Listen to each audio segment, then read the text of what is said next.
Are number 1 through 14 of the largest mountains in the world, literally 1 through 14. They are all in the Himalayas. This borders Pakistan, Nepal, and Tibet. These are the big boys. If you want height, this is where you go. They are all in one range. They are big, they are bold, they are beautiful, and they are just ginormous, breathtaking.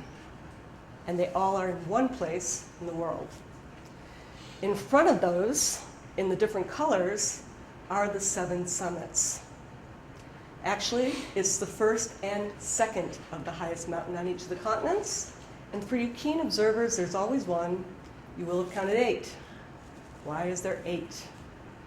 Because 2 mountaineers disagreed about the far right of Oceania, or what we'll call Australasia. The original 7 summit guy was a businessman from Texas called Dick Bass. He was not a geographer, and he said, look, the obvious continent is Australia. So the obvious mountain is Kosciuszko. The problem is Kosciuszko is 7,310 feet. It will take you longer to fly there than it will take you to climb it. Our own Mount Washington is 6,288 feet. You can have a similar challenge by not leaving your own backyard. So Reinhold Messner, a very famous mountaineer, challenged that. He said, I'm going to use the definition of continental plates, and I'm going to come up with Oceania as a definition. And by doing that, I'm going to add, it says Punkat Jaya, but it's called Karsten's Pyramid. And he chose the only rock climbing of the 7 summit series, which was new. Before it was all alpine, except of course Kilimanjaro, which has alpine at the top, but technically is all trekking. So there we go.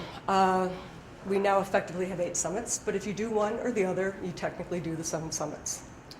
Now, in preparation for my own Everest climb, I did do 2 other 8,000-meter peaks, and those are the ones circled in red. That's Choyo-Yu, the world's 6th highest, and Shishapangma, the world's 14th highest.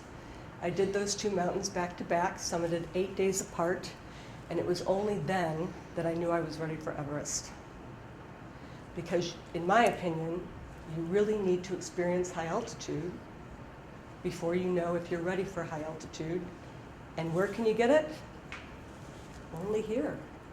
There are no other 26,000-foot peaks anywhere in the world. You have to go here.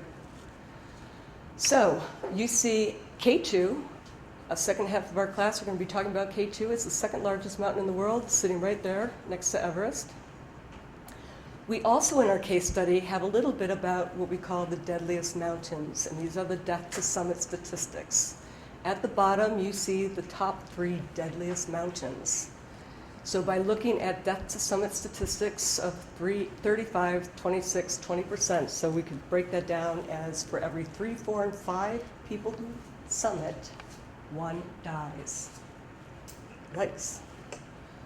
That's awful. That's really, really bad. So why those mountains? All 3 of those, ironically, sit in Pakistan, on the Pakistan side of the Karakoram. Those 3 happen to be 3 mountains that are more prone to avalanche risk than any of the other ones. And even Annapurna, the summits of 191, is practically half of even the next one in terms of summits in the middle there. They're just virtually impossible to climb. And K2 is 2nd, impossible to climb.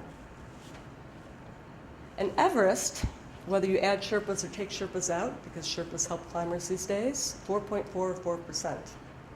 So I had a climber say to me that he wants to climb Everest, and I said, that's fantastic. And he said, it's not so bad. It's statistically, he said, it's only 1.5%.